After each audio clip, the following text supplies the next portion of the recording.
Over the following weeks, I would like to present a developing model I've been working on. This model offers an integrative framework for understanding human experience as an unfolding from an undifferentiated being into increasingly complex layers of selfhood, sensorial, symbolic, and ultimately constructed, and, crucially, a pathway of return.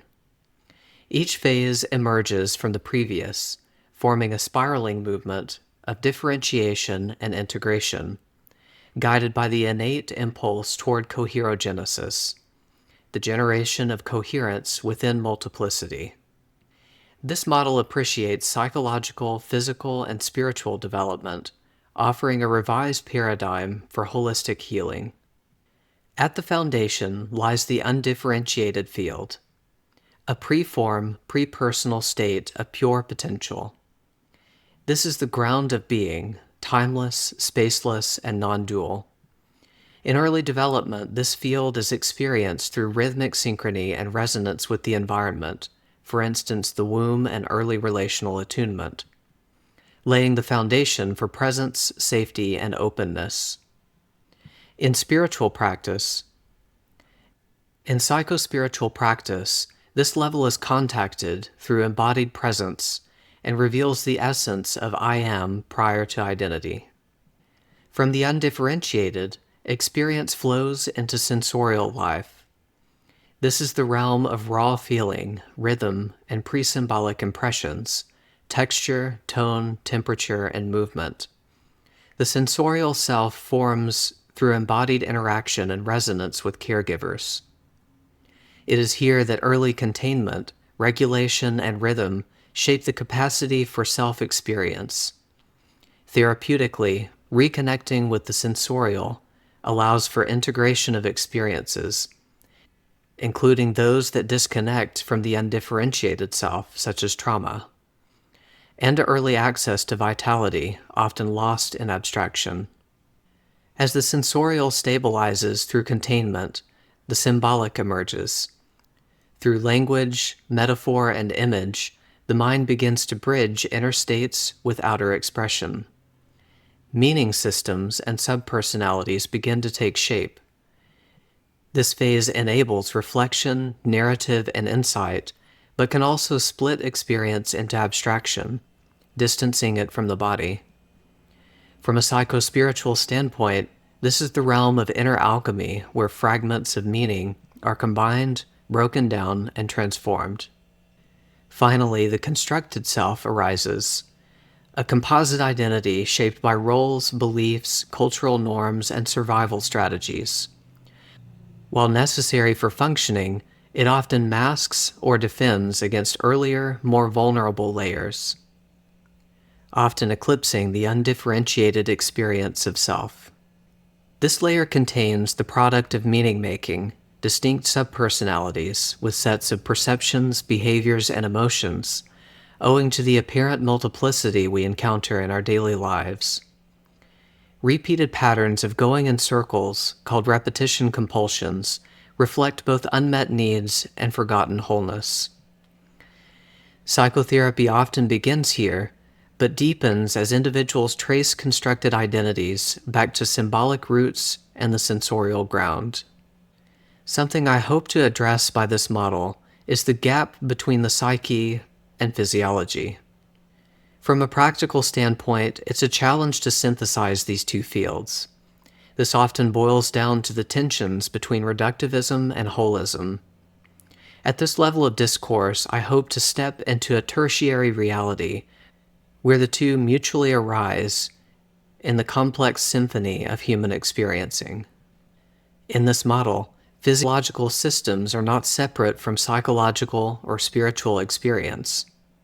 Rather, they are co-emergent expressions of coherogenesis, which I'll introduce shortly, organizing in rhythm with the unfolding of the self and environment.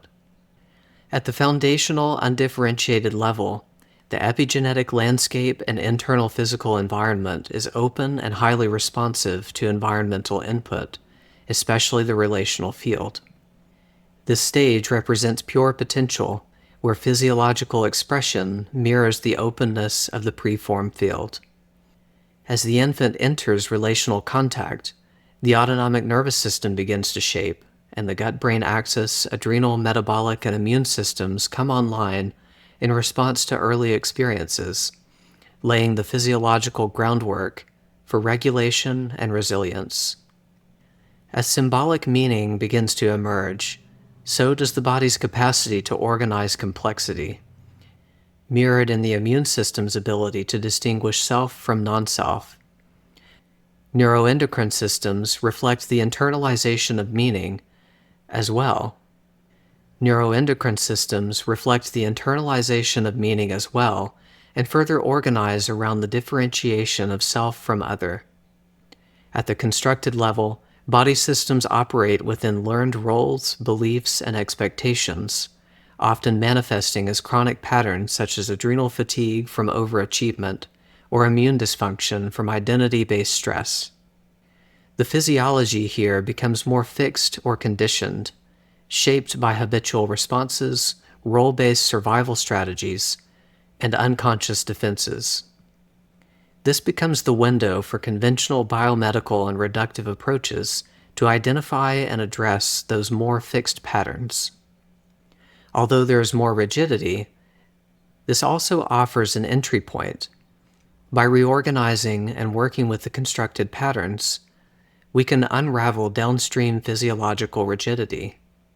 Throughout all layers, coherogenesis acts as a dynamic integrator, inviting fragmented or dysregulated systems to move toward greater coherence. From a physiological perspective, healing unfolds when constructed identities are softened, creating space for physiological flexibility that coincides with psychological flexibility. Symbolic resolution reduces immune and stress responses. Sensorial integration restores gut, adrenal, metabolic, and vagal rhythm. And undifferentiated spaciousness allows for nervous system recalibration. In short, the body is not downstream of experience. It is an integral dimension of human experience, co-constructing and co-regulating in mutual process across all layers of unfolding. Therapeutic work, when attuned to this, becomes an integration not just to heal the mind and spirit, but to support the physiology in its return to coherence and aliveness. Coherogenesis is the thread running through this unfolding, a dynamic, recursive process by which fragmented experiences move toward wholeness without rigidity. It is a dynamic process by which a human system reorganizes itself toward wholeness, bringing alignment across all levels of being. It's a state in which all parts of the system, brain, body, behavior, lifestyle, and belief, are in resonant, adaptive relationship with one another and with the present moment. Rather than only seeking to transcend form, this model invites a deepening into each layer, reintegrating what has been disowned, feeling what has been symbolized, and remembering the undifferentiated field beneath all experience where human potential can be actualized. In practice, this model honors the multiplicity of selfhood as natural and necessary, bridges the developmental, somatic, and spiritual dimensions of healing, embraces both differentiation and unification as essential processes, and offers a nonlinear path toward deeper presence and coherence. Ultimately, this model supports a psychospiritual practice that is less about fixing the self and more about flowing with the unfolding of selfhood, from complexity into coherence, from fragmentation into embodied presence. This model addresses several significant gaps and challenges in current or conventional psychospiritual practices, especially in how they approach healing, development, and transformation. By offering a layered, dynamic framework guided by coherogenesis, it invites a more integrated, embodied, and nuanced understanding of human experience. Here are some of the key challenges it helps resolve. Number 1, the overemphasis on cognitive insight. Many conventional approaches, especially talk therapy or cognitively oriented spiritual teachings, overvalue insight, reframing, or belief change as primary mechanisms for healing. These remain largely at the constructed or symbolic level, bypassing deeper embodied and developmental processes. This model responds by rooting psychological growth in the sensorial and undifferentiated layers, affirming that true transformation often arises when language softens and experience is felt, contained, and integrated at the level of the body and nervous system. Insight alone without this foundation rarely shifts core patterns. 2. Spiritual bypass and dissociation. Spiritual frameworks, particularly non-dual and transcendent traditions, can sometimes encourage bypassing the unresolved wounds and relational imprints held in the body and psyche. This results in disembodiment, dissociation, and fragmentation under the guise of awakening. This model reintegrates the vertical spectrum of being. It doesn't rush the undifferentiated, but instead honors the sensorial and symbolic as valid and necessary phases. It supports descending as much as ascending, bringing presence into the human layers rather than escaping them. 3. Fragmentation and pathologizing multiplicity. Traditional psychology often treats internal multiplicity, subpersonalities, parts, and conflicting roles, as pathological or disordered, seeking to consolidate a singular, consistent self. This can deny the natural complexity of experience and the validity of different adaptive selves.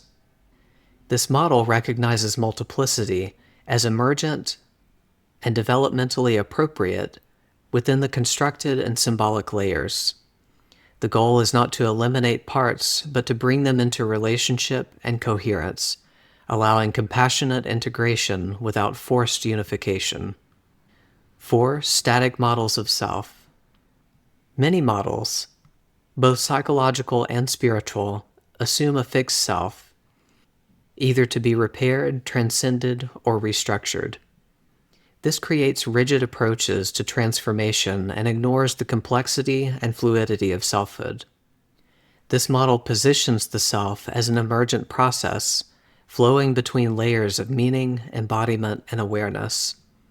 Coherogenesis becomes the organizing principle, a living rhythm of fragmentation and reintegration, always dynamic and never final. 5. Separation of the psychological and spiritual. Western psychology often neglects spiritual dimensions, while spiritual traditions can misunderstand or dismiss psychological wounds and developmental needs. Individuals are left trying to bridge two worlds without a unifying map. This model is inherently psychospiritual, honoring both the healing of the human layers and the opening to the transpersonal field. It makes room for both the many and the one without privileging one over the other. And 6. Mind-body split and psychospiritual practice. Conventional psychospiritual approaches often treat physiology as secondary or unrelated to psychological and spiritual development. The body is viewed as a vessel to transcend or a symptom to manage, rather than as a dynamic participant in the unfolding of human experiences. This leads to fragmented healing, where somatic dysregulation, for instance, gut issues, immune dysfunction, adrenal dysregulation, and metabolic disturbances, persists even as insight or awakening deepens. This model reintegrates physiology as a co-arising field of development alongside psychological and spiritual layers. The body becomes a living expression of coherogenesis. Healing becomes whole when therapeutic attention includes both inner meaning and embodied organization, recognizing the inseparability of the psychospiritual and physiology in the process of transformation. In summary, this model supports a deeper integration of body, mind, emotion, and spirit, a more developmental approach to trauma, multiplicity, and meaning, a fluid movement between differentiation and unification, a non-pathologizing view of internal experience and psychospiritual unfolding, and a dynamic map for therapists and seekers to work from multiple directions. What will follow from here is the unfolding of human experience through the eyes of this model, starting from the beginning, moving from the undifferentiated to sensorial to symbolic and then constructed. At the end, we'll explore some noteworthy aspects of experience at this level, and then we will start moving backwards, exploring implications for coherogenesis along the way in our efforts to actualize wholeness. If you enjoyed this content, please like and subscribe. In the comments, please share your perspectives on the strengths and weaknesses of current psychiatric practice and how it can be improved. I'm systematically consolidating this model into a book and ultimately a framework for guiding practice, but along the way, I thought it would be helpful to metabolize the elements of this conceptual model here. As more of the material becomes available, I'll share it in the description below. Thank you.